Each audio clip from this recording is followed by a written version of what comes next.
नमस्कार. आज मी तुम्हाला चेहऱ्यावर जे पिगमेंटेशन दिसतं, बऱ्याच वेळेला कसं होतं, हे पिगमेंटेशन काही तरुण वर्गावर सुद्धा, हे तरुण वर्गातली जी मुलं-मुली आहेत, त्यांच्या चेहऱ्यावर सुद्धा आलेलं दिसतं. आता याची सर्वसाधारण जर कारणं बघितली, तर एक हार्मोनल कारण अतिशय महत्त्वाचं आहे. दुसरी गोष्ट अशी आहे की एजिंग आहे. वयाप्रमाणे होणारं एजिंग आहे. म्हणजे वय 40च्या पुढं बऱ्याच जणांना चेहऱ्यावर पिगमेंटेशन यायला लागतं. आता ते पिगमेंटेशन तुम्हाला जर घालवायचं असेल किंवा कमी करायचं असेल, पूर्णतः कधी-कधी एखादं पिगमेंटेशन जात नाही. जर डार्क फार असेल तर ते कदाचित कधी-कधी जात नाही. त्याला अन्य काही कारणं असतात. पण तुम्हाला लोकल ट्रीटमेंटसाठी काही गोष्टी मी तुम्हाला आज सांगणार आहे आणि त्याचा जरूर चांगला फायदा होतो. हा माझ्या आत्ताच्यापर्यंतच्या पेशंटचा अनुभव आहे. जे यंग एजमध्ये आहेत, साधारणपणे 20च्या पुढची ते 40 पर्यंत, 45 पर्यंत जी लोक आहेत, त्यांना ह्याचा खूप चांगला फायदा झालेला बघायला मिळतो. पण 40-45च्या पुढं हार्मोन्समध्ये खूप बदल होतात आणि त्या संदर्भातलं जे पिगमेंटेशन आहे ते कमी लवकर होत नाही. त्याला आणखी ट्रीटमेंटची सुद्धा आवश्यकता असते. लोकल ऍप्लिकेशनचा त्याला फार मोठा उपाय होत नाही. आता फटाफट मी तुम्हाला काही गोष्टी सांगणार आहेत, त्या तुम्हाला वापरायच्यात फक्त. काय करायचे, साध्या सोप्या गोष्टी आहेत. तुम्ही घरामध्ये ह्या गोष्टी वापरता, त्या घरातल्याच गोष्टी मी तुम्हाला सांगणार आहे. त्या गोष्टी तुम्ही वापरून तुमचा चेहरा अतिशय चांगला सतेज करू शकता, त्यात शंका नाही. वय वर्ष साधारणपणे 20 ते 45 पर्यंत हा प्रयोग तुम्हाला करायला हरकत नाही. 45च्या पुढच्या लोकांनी जरी केला तरी त्यांच्यामध्ये फायदा होतो, पण तो मर्यादित फायदा होतो. पूर्णतः पिगमेंटेशन किंवा तुमचे डार्क कलरिंग, डार्क स्पॉट्स हे त्यांच्या चेहऱ्यावरनं ह्या ट्रीटमेंटनं जाणं जरा अवघड असतं. पण जे जाणार आहेत 20 ते 45 पर्यंतचे, ते मी तुम्हाला आज सांगणार आहे. ते उपाय काय आहे? पहिला उपाय असा आहे की तुम्ही बटाटा घरामध्ये वापरता भाजीसाठी. तो बटाटा घ्यायचा, बटाट्यावरची साल काढायची. तो बटाटा तुम्ही बारीक क्रश करायचा आणि त्याची पेस्ट बनवायची. बटाटा हा ओलाच असतो, त्यामुळे पेस्ट बनवणं सोपं आहे. त्याला वेगळं काही तुम्ही पाणी वगैरे मिश्र करायचं नाही, काही नाही. त्याची पेस्ट बनवायची आणि त्या पेस्टमध्ये थोडंसं निरसं दूध टाकायचं.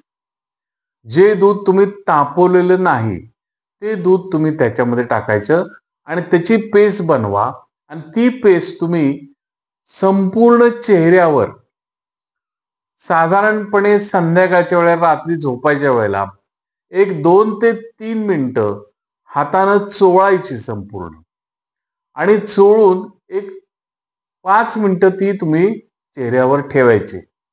त्याच्यानंतर त्याच्यानंतर जे तुम्हाला करायचंय ते मी तुम्हाला सांगणार आहे. हे झालं तुमचं पहिलं. त्याच्यानंतर तुम्ही दुसरे काय करू शकता, तशाच पद्धतीची पेस्ट तुम्ही बनवा.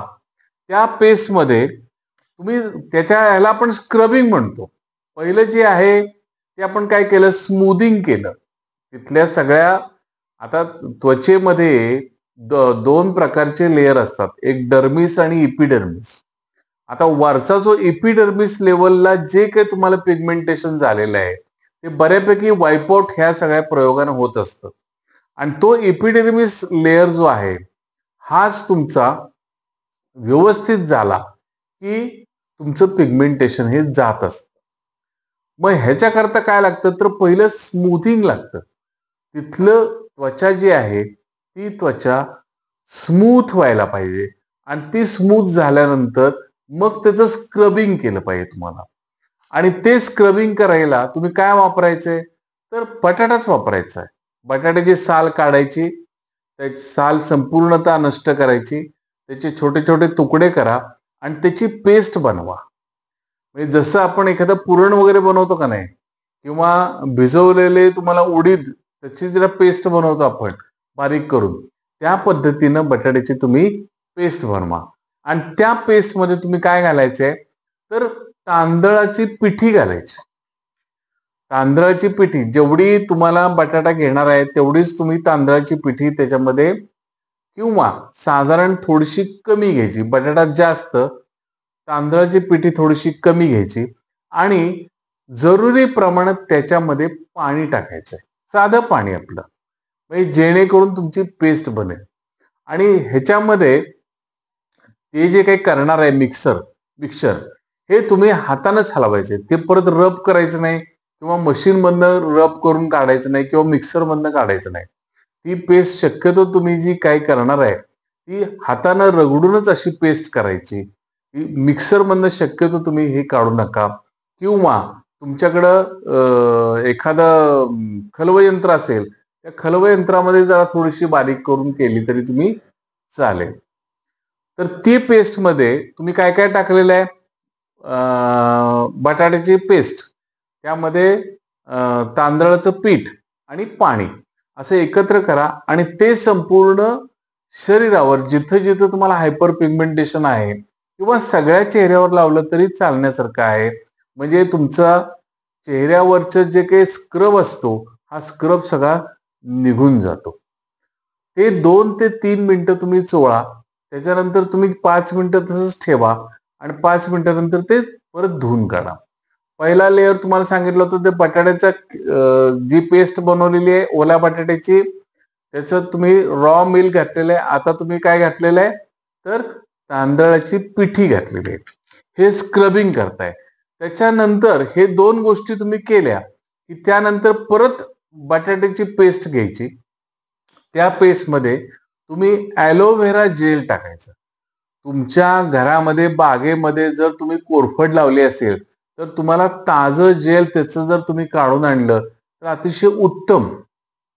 किंवा तुमच्याकडे ती व्यवस्था नसेल तर तुम्ही बाजारातनं ॲलोव्हेरा जेल विकत आणलं आणि ते जरी त्याच्यामध्ये मिक्स केलं तरी सुद्धा चालेल. तो तुमच्या सोयीनुसार किती मिक्स करायचं, किती पातळ करायचं हे तुम्ही ठरवू शकता.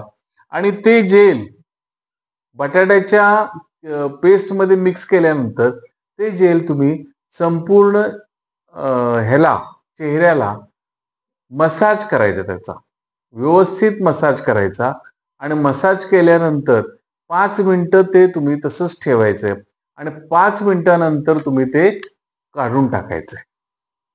म्हणजे तिन्ही वेळेला तुम्हाला काय काय करायचे, पहिला जो तुम्ही प्रयोग सांगितला तो म्हणजे बटाट्याची पेस्ट आणि निरसं दूध. दुसरा प्रयोग सांगितला तो म्हणजे बटाट्याची पेस्ट, तांदळीची पिठी आणि त्यात थोडंसं पाणी टाकायचं, कारण पिठी ही कशी असते, कोरडी असते आणि बटाट्याची पेस्ट असते त्याच्यामध्ये तो गोळा तयार होईल. मग तो मऊ होण्यासाठी तुम्ही थोडंसं पाणी टाकायचं. ॲलोव्हेरा जेल हे तुम्हाला ऑलरेडी द्रवयुक्तच असतं, त्यामुळे त्यामध्ये पाणी टाकायची आवश्यकता नाही. मग तिसरा जो प्रकार आहे तो म्हणजे बटाट्याची पेस्ट आणि ॲलोव्हेरा जेल. असं ओळीनं क्रमानं तुम्ही ह्या गोष्टी चेहऱ्याला लावा. 3 ते 5 मिनिटं चोळा. त्याच्यानंतर ती अगदी 2 ते 3 मिनिटं चोळलं तरी चालेल. त्यानंतर एक 5 मिनिटं तुम्ही ठेवा प्रत्येक गोष्ट आणि 5 मिनिटानंतर ती काढून टाका. तुमच्या चेहऱ्याची कांती अतिशय सुरेख होईल, ह्यात कुठलाही संशय बाळगण्याचं कारण नाही. जर हा प्रयोग तुम्ही केला आणि जर तुम्हाला अनुभव आले तर मला ह्या व्हिडिओला कॉमेंट करताना ते अनुभव पण नंतरच्या वेळेला कळवा, किंवा नंतरचे व्हिडिओ पाहताना तुम्ही जर ह्याचा फायदा झाला तर तुम्ही मला अवश्य कळवा. जर ही माझी माहिती तुम्हाला आवडली असेल तर अनेकांना ही माहिती शेअर करा. व शाकल्य कट्टा हा जर चॅनल आजपर्यंत तुम्ही सबस्क्राईब केला नसेल तर कृपया सबस्क्राईब करा. धन्यवाद.